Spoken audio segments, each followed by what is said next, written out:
सप्ताहांत। Xiao man किराए के कमरे के अंदर। आज अर्जुन की छुट्टी थी। लेट नाइट हॉरर स्टोरीज एक लगातार चलने वाला साप्ताहिक प्रोग्राम था। शनिवार और रविवार के एपिसोड पहले ही रिकॉर्ड हो चुके थे और उन्हें महिला असिस्टेंट सोनाली के जरिए प्रसारित किया जाना था, इसलिए अर्जुन आराम से घर पर रह सकता था। वह सुबह 10 बजे के बाद उठा और अंगड़ाई लेकर बिस्तर से बाहर आया। सबसे पहले उसने वर्चुअल गेम स्क्रीन ऑन किया और पिछले 5 दिनों में मिली उपलब्धियों को चेक किया। उसके पास अब 1,10,000 रेप्यूटेशन पॉइंट्स थे। पहले एपिसोड ने उसे थोड़ा नाम दिलाया था, लगभग 10,000 पॉइंट्स, और दूसरे एपिसोड ने थोड़े कम, लेकिन बाकी सभी एपिसोड्स ने मिलकर उसे हर दिन 20,000 से ज्यादा रेप्यूटेशन पॉइंट्स दिए थे। अपनी लोकप्रियता इतनी तेजी से बढ़ती देख अर्जुन बेहद खुश था। अब उसके पास फिर से लॉटरी स्पिन करने के लिए काफी पॉइंट्स थे। बिना किसी हिचकिचाहट के अर्जुन ने 1,00,000 रेप्यूटेशन पॉइंट्स खर्च करके लॉटरी चालू की। इस बार मैं स्पेशल कैटेगरी नहीं मांग रहा हूं, मुझे स्किल्स या स्टैट्स कैटेगरी में से कुछ दे दो। मैंने 2 बार खेला है, लेकिन अब तक बाकी कैटेगरीज नहीं देखी। क्लिक किया, सुई घूमने लगी। Stats category, special category, skills category. सुई धीरे धीरे रुकने लगी और कई सेक्शंस को पार करती गई। जब ऐसा लगा कि वो स्किल्स पर रुक जाएगी, अचानक झटका लगने से वो थोड़ा और आगे बढ़ गई। बस जरा सा चूक गया। खैर, कंजम्पशन कैटेगरी ही सही। अर्जुन ने ट्रेजर चेस्ट स्मॉल का ढक्कन खोला। अंदर एक कांच की बोतल थी जिसमें लकड़ी का छोटा सा ढक्कन लगा हुआ था। इनविजिबिलिटी पोशन पीने के बाद स्टेल्थ मोड चालू होता है। असर 5 मिनट तक रहता है। गेम रिंग के डिस्क्रिप्शन को पढ़ते हुए अर्जुन ने बोतल को बिना खास परवाह के अपनी इन्वेंटरी में रख लिया। इन्वेंटरी एक तरह से स्पेशल स्टोरेज बैग थी, लेकिन अर्जुन इस इनाम से खुश नहीं था। इसका मैं क्या करूंगा? लड़कियों के वॉशरूम में झांकने जाऊं क्या? पागलपन है। अर्जुन हमेशा से एक जेंटलमैन रहा है। ऐसी घटिया हरकत के बारे में उसने कभी सोचा तक नहीं था। ऊपर से इसका असर सिर्फ 5 मिनट तक था, इतने में भला क्या होगा? बाहर शोर शराबे की आवाजें आने लगीं। अर्जुन ने मुंह हाथ धोकर दरवाजा खोला और देखा कि कॉरिडोर में किराएदारों की भीड़ लगी हुई है। ग्रेटर देन आंटी, पहले ही किराया बहुत ज्यादा है, अब आप फिर से किराया बढ़ा रही हैं। एक कॉलेज स्टूडेंट ने गुस्से से कहा। ग्रेटर देन, हाँ, ये तो सीधा शोषण है, एक ऑफिस जाने वाली लड़की बोली। बीच में खड़ी सुमिधा का चेहरा भावनाओं से कोसों दूर था। वह आंखें सिकुड़ते हुए बोली, ग्रेटर देन, अब तो हर जगह मकान महंगे हो रहे हैं। औरों को देखो, सब किराया बढ़ा रहे हैं। मैं क्या कोई चैरिटी चलाती हूँ? अगर नहीं रहना तो मत रहो और लोग आ जाएंगे। और तुम छोटे जाओ, जब तुम पर कर्ज था और लोग पैसे मांगने आए थे, तब किसने तुम्हारी मदद की थी? ग्रेटर देन, और तुम छोटी श्वेता, जब तुम्हारी कॉलेज की फीस नहीं भर पाई थी, तब किसने पैसे दिए थे? कॉलेज स्टूडेंट का गुस्सा अचानक ठंडा हो गया। ग्रेटर देन, मैंने तो वो पैसे वापस कर दिए थे ना। सुमिधा ने उसकी तरफ खूबसूरत आंखों से घूरते हुए कहा। ग्रेटर देन, वापस कर दिए तो क्या हो गया? जो मैंने तुम्हारे लिए किया वो भूल गए सब। एहसान फरामोश लोग, नहीं रहना तो निकलो। जो लोग पहले सुमिधा की मदद ले चुके थे, वे सब चुपचाप वापस अपने कमरों में चले गए। बाकियों ने विरोध जारी रखा, लेकिन ज्यादा देर तक सुमिधा के मुंह से बच नहीं पाए और सब अपने अपने कमरों में लौट गए। उसके आगे कोई जीत नहीं सकता था। सुमिधा ने अर्जुन को देखा। ग्रेटर देन, ओए छोटे अर्जुन, इधर आ। अर्जुन भागना चाहता था, लेकिन अब बहुत देर हो चुकी थी। वह मजबूरी में उनके फ्लैट में चला गया। दरवाजा बंद होते ही सुमिधा चप्पलें खिसकाती हुई कॉफी टेबल तक गई, जहां एक लोकल अखबार पड़ा था। उसने उसे खोलकर एक पेज दिखाया। ग्रेटर देन, सुबह गलती से ये पेपर लिया और इसमें तेरा जिक्र देखा। बुरा नहीं किया तूने। उसने नकली हैरानी के साथ पढ़ना शुरू किया। ग्रेटर देन, हाल ही में बीजिंग रेडियो स्टेशन के लिटरेचर चैनल पर लेट नाइट हॉरर स्टोरीज में ghost blows out the light नाम की कहानी प्रसारित हुई। इसने दर्शकों का अच्छा ध्यान खींचा और लेट नाइट सेगमेंट की टीआरपी में इतिहास रच दिया। ऐसा बताया जा रहा है कि यह कहानी शो के डीजे अर्जुन की खुद की रचना है, इसलिए इस शो की सफलता कॉपी नहीं की जा सकती। अर्जुन ये देखकर चौंक गया। ग्रेटर देन, अरे मुझे नहीं पता था कि मैं पेपर में आ गया हूँ। सुमिधा ने ताना मारते हुए कहा। ग्रेटर देन, हालांकि यह पेपर छोटा मोटा है और थोड़ा पक्षपाती भी है, फिर भी ठीक है। अभी रेडियो स्टेशन में घुसे ही थे और इतना कुछ कर डाला। लेकिन फिर उसने फौरन टॉपिक बदला। ग्रेटर देन, आप बताओ किराया कब दे रहे हो? अगर पैसे नहीं है तो झाड़ू पोछा करके उधारी चुकाओ। घर की सफाई का समय हो गया है। अर्जुन ने मुंह बनाया। ग्रेटर देन मालकिन आंटी, देखिए अब तो मैं अखबार में आ गया हूं, अब तो थोड़ा रियायत दे दीजिए। सुमिधा ने बीच में ही काटा। ग्रेटर देन क्या रियायत? तेरा एक ही स्टेटस है, कर्जदार।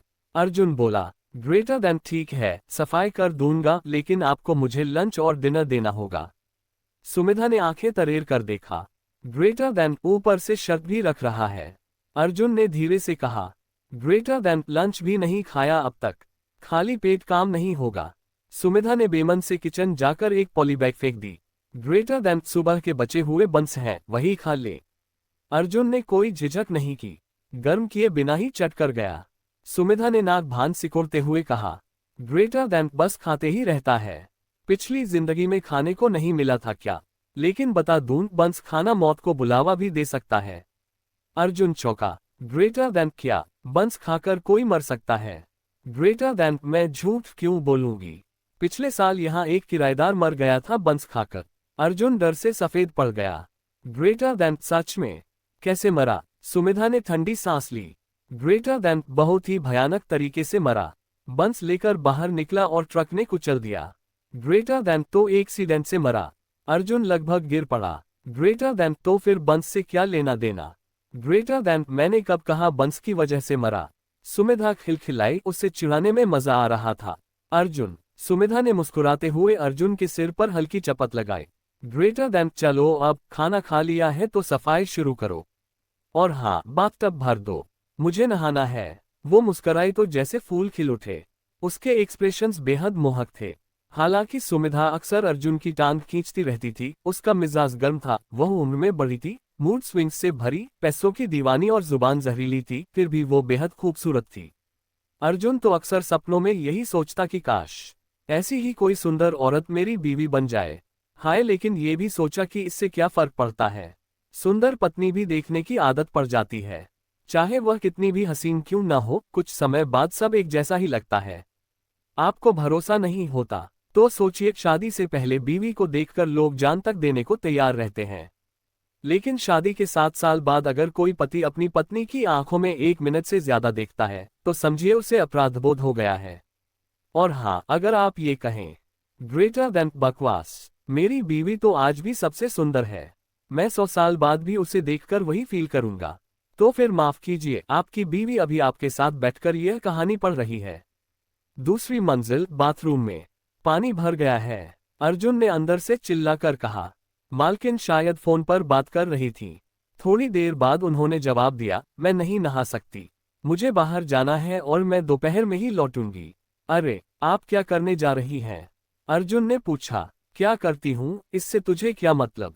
सुमिधा की आवाज हमेशा की तरह तीखी थी।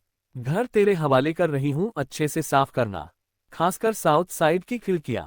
मैं जा रही हूँ, जब निकलो तो दरवाजा बंद कर देना और मेरी चीजों को हाथ मत लगाना। नीचे की मंजिल का दरवाजा जोर से बंद हो गया। अब घर में सिर्फ अर्जुन था। थोड़ी देर बड़बड़ाने और शिकायत करने के बाद वह बैठा नहीं रहा, बल्कि पूरे मन से सफाई में लग गया। वह जानता था कि सुमिधा बाहर से सख्त है, लेकिन अंदर से नर्मा दिल। किराएदार अक्सर उनकी कड़वी जुबान की शिकायत करते थे, पर बहुतों को उन्होंने मदद भी दी थी। अर्जुन भी उन्हीं में से एक था। जब जब उसके पास खाने को कुछ नहीं होता, सुमिधा ही उसे खाना देती थी। इसलिए अर्जुन शुक्रगुजार था। उसने जब सफाई का वादा किया था तो पूरे मन से निभाया। पूरा दिन मेहनत करने के बाद अर्जुन पसीने से लथपथ हो गया।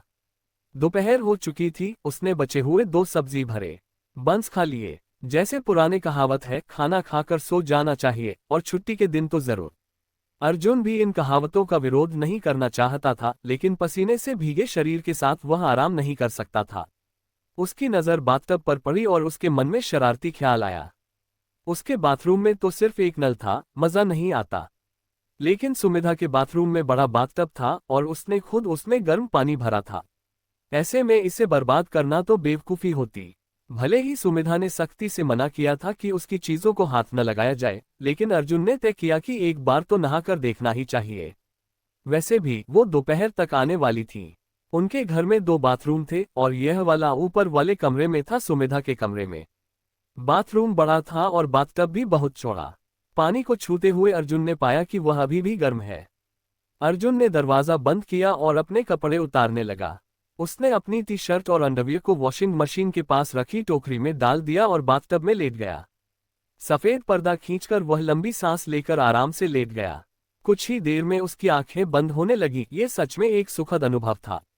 आधा घंटा, 1 घंटा, पता ही नहीं चला और वह वहीं सो गया। जब अर्जुन की आंखें खुली तो पास के दरवाजे के जोर से बंद होने की आवाज से वह चौंका। पानी अब ठंडा हो चुका था। उफ, ये सूरज तो जैसे जला रहा है। किसी महिला की आवाज पर्दे के उस पार से आई। कौन बोल रहा है? मालकिन लौट आई थी। अर्जुन तुरंत समझ गया। उसका चेहरा एकदम पीला पड़ गया। मर गया। ये इतनी जल्दी कैसे आ गई? लेकिन जल्दी क्या, असल में वो तो गहरी नींद में सो रहा था। वह बुरी तरह घबरा गया। उसे लगा जैसे चोरी करते हुए रंगे हाथों पकड़ा गया हो। अब तो जो होना था हो चुका था। उसने धीरे से पर्दे की दरार से झांका, शायद माफी मांगकर बच जाए। पर यह देखना तो और भी खतरनाक साबित हुआ। अर्जुन को लगा जैसे नाक से खून आने ही वाला है। वो खुद को रोक नहीं पा रहा था। करीब 2 मीटर की दूरी पर सुमिधा ने अपनी टॉप उतारकर वॉशिंग मशीन में फेंकी। गर्मी की वजह से उन्होंने बहुत हल्के कपड़े पहने थे। अब वह पीछे मुड़कर अपनी ब्रा की हुक खोलने लगी। फिर न्यूड कलर की कढ़ाई वाली ब्रा भी उतारकर एक तरफ रख दी। इसके बाद उन्होंने अपने ग्रे स्कर्ट की हुक खोली, जो फर्श पर गिर गई। फिर उन्होंने अपने पैर से स्कर्ट को भी वॉशिंग मशीन में डाल दिया। सुमिधा का हर काम बिजली की रफ्तार से होता था, इतनी तेजी से कि जब तक अर्जुन आवाज देकर रोकने की सोच पाता तब तक वह सब कुछ उतार चुकी थी। अब वह झुककर अपनी पतली पैंटीहोज उतारने लगी थी। अर्जुन ने तुरंत अपनी आवाज दबा ली। उसे याद आया कि पहले की दुनिया में जब वह ये कमरा ढूंढते हुए आया था तो ये कमरा एक बेरोजगार युवक ने किराए पर लिया था। एक दिन उस लड़के और उसके दोस्त ने नशे में सुमिधा पर अश्लील टिप्पणी की थी और अर्जुन ने अपनी आंखों से देखा था कि कैसे सुमिधा, एक अकेली महिला होकर भी, उन दोनों को ऊपर से नीचे तक पीटती हुई लात घूंसे मारती रही और वे कुछ कर भी न पाए। उनकी हालत देखकर ही अर्जुन को ये कमरा मिला था। तब से वो हमेशा सुमिधा से डरता और उनकी इज्जत करता था। अब लगभग सब कुछ देखा जा चुका था और माफी मांगने का समय भी निकल चुका था। अर्जुन नहीं चाहता था कि उसका हश्र भी उन दो लड़कों जैसा हो। इस दुनिया का माहौल चाहे अलग हो, लेकिन रिश्ते और लोग तो लगभग वैसे ही थे। अगर सुमिधा ने उसे पकड़ लिया तो उसका रेडियो करियर तो शुरू होने से पहले ही खत्म हो जाएगा। उसे तुरंत एक उपाय सूझा। उसने हल्की हरकत करते हुए गेम रिंग की स्क्रीन खोली और दोपहर को मिले इनविजिबिलिटी पोशन को निकाला। तुरंत वह पारदर्शी लिक्विड पी गया। कुछ ही सेकंड में अर्जुन ने देखा कि उसका शरीर पारदर्शी हो गया, पानी के साथ मिलकर जैसे गायब ही हो गया। वर्चुअल स्क्रीन पर काउंटडाउन शुरू हो गया। 4 मिनट 59 सेकंड, 4 मिनट 58 सेकंड। इसी समय सुमिधा ने अपने स्टॉकिंग्स उतारने के बाद अचानक बाथटब का पर्दा खींचा और अंदर झांका। अर्जुन की जान जैसे निकल गई। उसका शरीर एकदम सख्त हो गया। सांस लेना भी मुश्किल हो गया था। उसके चारों ओर फैली एक परिपक्व महिला की खुशबू उसकी नाक से टकरा रही थी।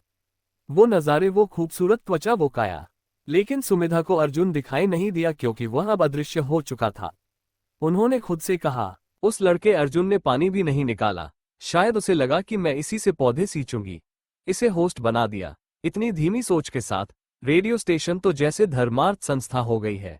अर्जुन सोच रहा था, ओफ, इस औरत को मुझसे कितनी शिकायतें हैं। मैं तो सामने भी नहीं हूँ। कुछ लोगों की जुबान नुकीली होती है, लेकिन उसका मतलब मजाक होता है। पर सुमिधा की जुबान जैसे उनके दिल से जुड़ी हुई थी। वह सच में ताने देती थी हर समय, चलो देखती हूँ पानी ठंडा हुआ या नहीं। अचानक उन्होंने पानी को छूने के लिए हाथ आगे बढ़ाया। अर्जुन की तो आत्मा ही कांप गई। उनका हाथ तो उसकी जांघ की तरफ बढ़ रहा था।